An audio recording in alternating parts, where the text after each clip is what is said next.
الذين آمنوا وعملوا الصالحات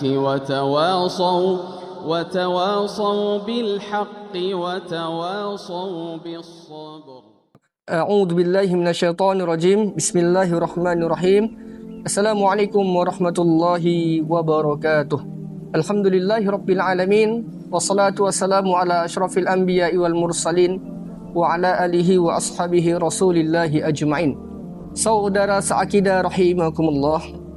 Alhamdulillah, Allah Subhanahu wa taala masih menganugerahkan kita nikmat yang sangat luar biasa, sehingga pada hari ke-14 ini pada bulan suci Ramadan kita dapat kembali melanjutkan puasa kita, yang di mana Allah Subhanahu wa taala ridha atas umur yang kita miliki, sehingga kita mampu untuk beramal, mengerjakan perbuatan sunnah, ibadah-ibadah pada bulan suci Ramadan ini.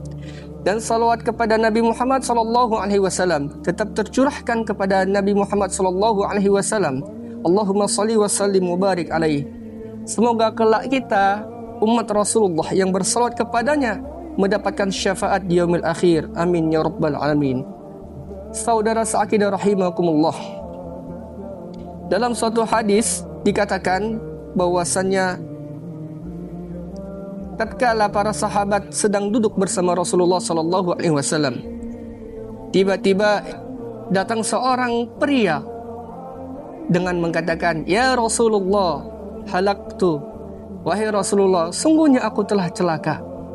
Kemudian Rasulullah mengatakan, "Malaka, apa yang terjadi kepadamu?"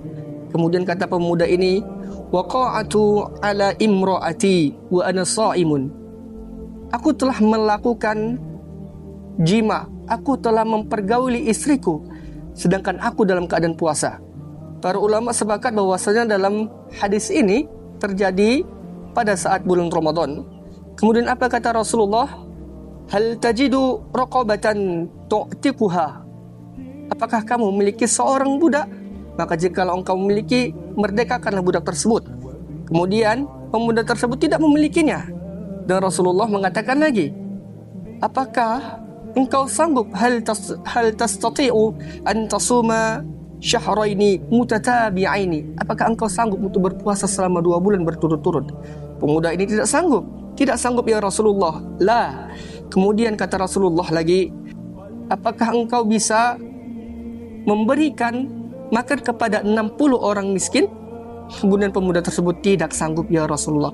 Kemudian singkat cerita, Rasulullah memberikan kepada pemuda tersebut keranjang yang berisi kurma. Kemudian dia mengatakan, pemuda tersebut berkata kepada Rasulullah, "Ya Rasulullah, apakah kamu ingin menyuruhku untuk mensedekahkan keranjang yang berisi kurma ini kepada orang miskin yang berada di daerahku, sedangkan tidak ada orang miskin di daerah tersebut selain diriku, selain keluargaku." Kemudian singkat cerita, Rasulullah menyuruh pemuda tersebut untuk memberikan kurma yang berada di keranjang tersebut kepada keluarganya.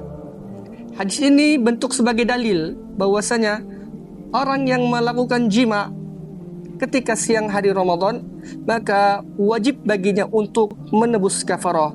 Yang pertama adalah memerdekakan budak yang beriman. Sekarang Islam sudah menghapuskan perbudakan, maka itu tidak berlaku untuk sekarang. Dan yang kedua, jikalau tak sanggup, maka puasa 2 bulan secara berturut-turut. Dan jikalau tak sanggup, memberi makan kepada 60 orang miskin.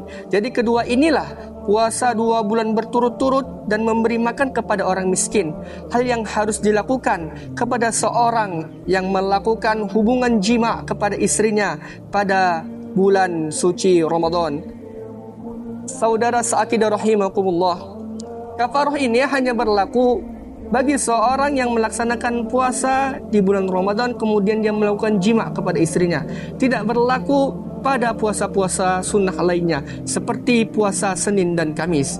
Dan juga kita telah mengetahui bahwasanya seorang suami yang mencium atau memeluk istrinya tanpa ada namna syahwat, sehingga tidak keluar cairan dari kemaluannya atau sperma, maka pemuda tersebut puasanya tidak batal dan dia tidak wajib untuk mengqadha.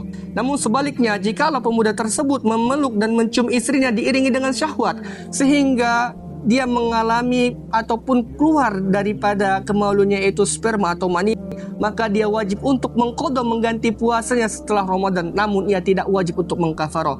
Kafarah ini hanya berlaku tatkala terjadinya jima atau al-wata'u, yaitu hubungan biologis antara suami dan istri. Maka jikalau hal tersebut terjadi pada siang Ramadan, maka wajib bagi dia untuk menebus ataupun menunaikan ataupun membayar kafarah.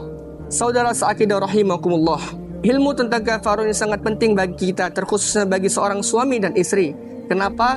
Karena suami dan istri tidak hanya menahan daripada lapar dan haus, tapi juga harus menahan daripada syahwat dan hawa nafsunya. Maka perbanyaklah zikir, perbanyaklah ibadah-ibadah sunnah, mengerjakan solat-solat sunnahnya, membaca Al-Quran. Insya Allah dengan cara tersebut syahwatnya akan turun dan tidak akan terjadinya hal-hal yang mewajibkan dia untuk membayar kafarah. Mungkin ini yang dapat kami sampaikan dan kebenaran hanya milik Allah Subhanahu wa taala. Kesalahan dari lisan saya pribadi. Wabillahi taufiq wal hidayah. Wassalamualaikum warahmatullahi wabarakatuh.